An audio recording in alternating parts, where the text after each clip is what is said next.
Hi folks, welcome back to our Power Teacher Pro series for Edmonton Catholic Schools. My name is Jennifer, and today we're going to talk about the ever-present count in grade dilemma.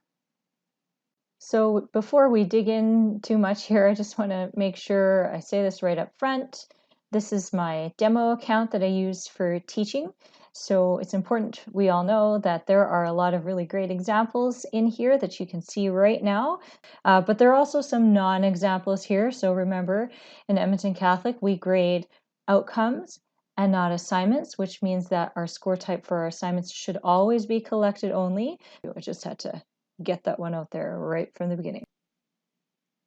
When we first created an assignment, we need to remember that these 4 tabs across the top point to very different things about a particular assignment. First, we need to remember, yes, Power Teacher Pro calls it an assignment, but in Edmonton Catholic Schools, we know that it means any kind of assessment, so an observation, a conversation, or product. And we need to remember too that this is a program that's being used by all levels from elementary to high school, and we're using them in different ways. When I first make this fake points assignment, one of the things I need to do is decide what the score type is. So for junior high, let's say, I could choose points, and then this field right here opens up where it says count in final grade. When I'm on the assignment tab and I see this count in final grade, I need to make sure I always remember that that means if I were to award students a final percentage in a subject at the end of the year, that's the final grade I'm talking about. But in elementary, we do not give our students 60% in English Language Arts grade 2.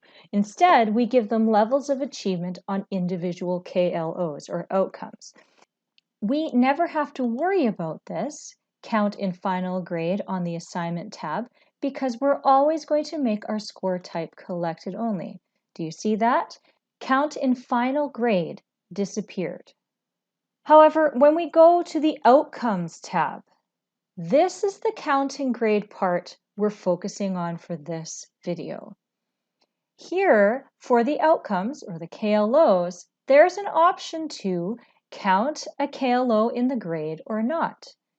This doesn't mean that we're talking about we're going to get an overall level of achievement for English Language Arts in this example. What it means is, are we going to use the data collected, so the levels of achievement each student got on these outcomes for this assessment, towards figuring out an overall level of achievement for each of those KLOs? In this case, I show you, I want 2 that I would like Power Teacher Pro to do the analytics for me, and 1 I don't want to include it in the grade. I do not want analytics from Power Teacher Pro. If I come to publish, this is where I decide whether parents see the assignment itself, so that's the publish the assignment, when they might see the assignment, so what day we're going to publish the assignment. Since we want our parents to see these things, we need to be sure to publish scores. So when it comes to actually grading this assignment, I'm just indicating to the parent in the score column if I've seen the assignment or not. What I'm actually doing is grading each outcome. So if I look at Hilda, she's handed it in and she has earned exemplary in all 3 outcomes. So what does the parent see? Does the parent see that this one is purple and these 2 are black? I'm going to go to Students, quick look up Traditional, I'm going to open English Language Arts 2. I'm going to look at that particular assignment, fake points assignment. Now I'll see that on 2.1.3, Hilda got exemplary. On the next 2, she also got exemplary. Okay, so whether it's black or purple, counted or not counted, doesn't matter here. The parent still sees their child's progress on an assignment. So what difference does it make?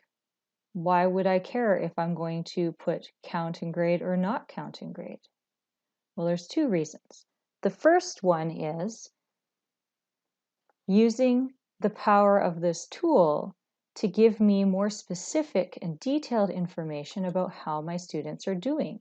If I come to progress, click on outcomes, what I'll end up seeing here is all of my KLOs, a grade distribution graph for each KLO, and the number of assignments that are associated with that KLO. So you see there are 5 assignments here. If I wanted to check which assignments those were, I can click right here and I can see the name of these assignments.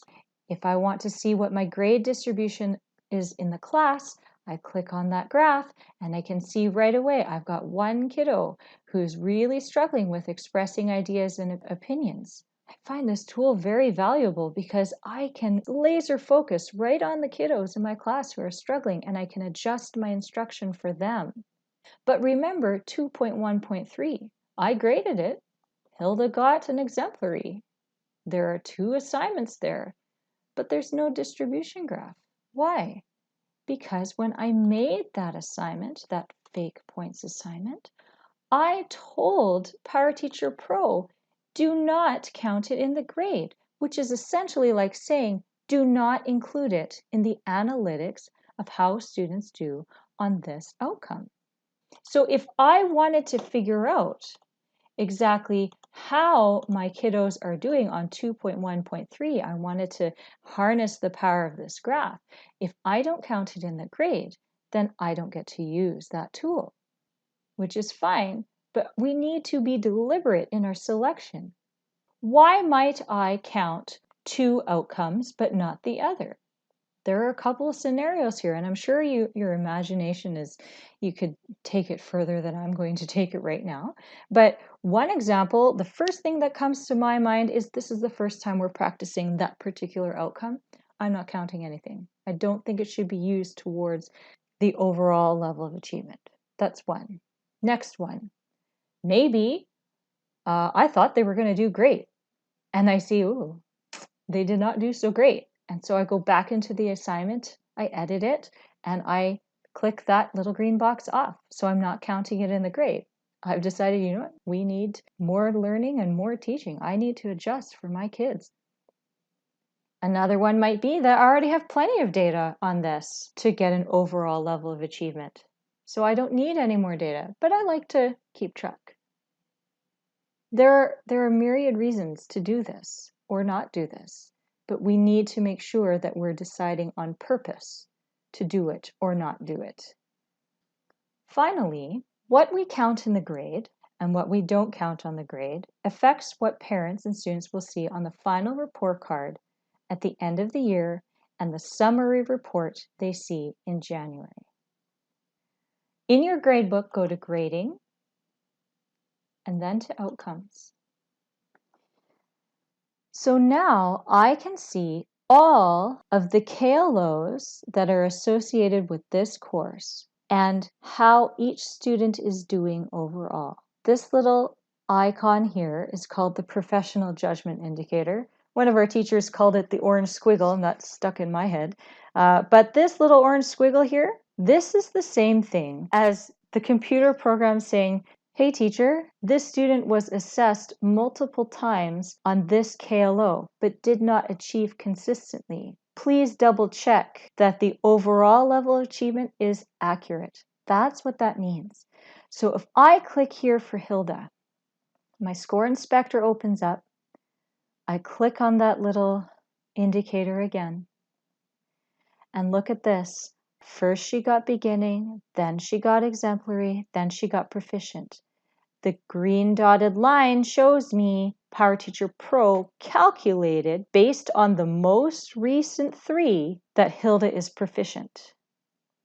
If I think that's right, and I know that I'm not coming back to this, I can override the analytics and click Proficient.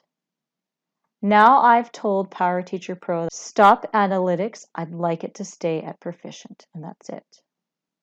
If I go to the next student, and I see again proficient, proficient, proficient, approaching, approaching, Many of you might say, but they got more proficient than approaching, so shouldn't they be proficient? Why would it choose this?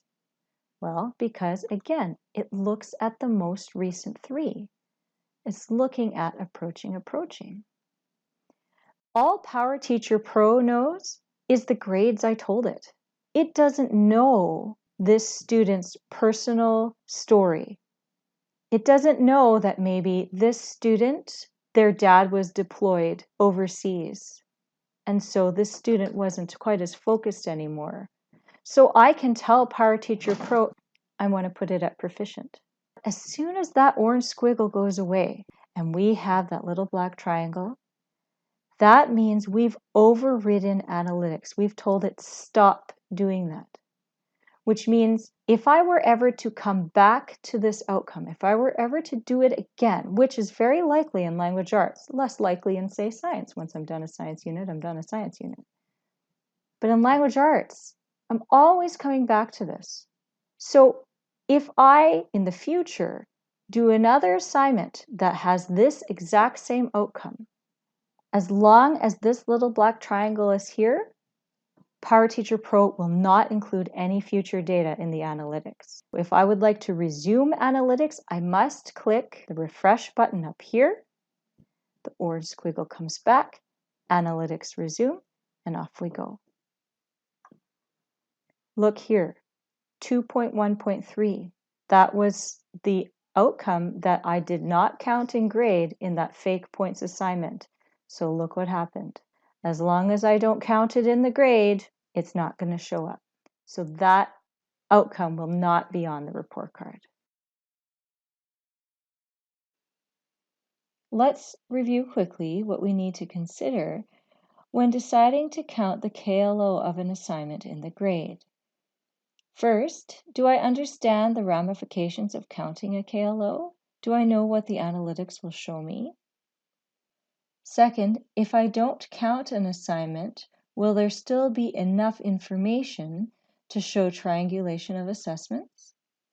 And third, which KLOs did I deem worthy to appear on the official report card at the end of the year? Is this what I intend for showing learning in my classroom? All right, folks, that's a lot of food for thought for today. Please be sure to give us a call at St. Peter's Center if you have any questions. Thanks for watching, everyone, and have a great day.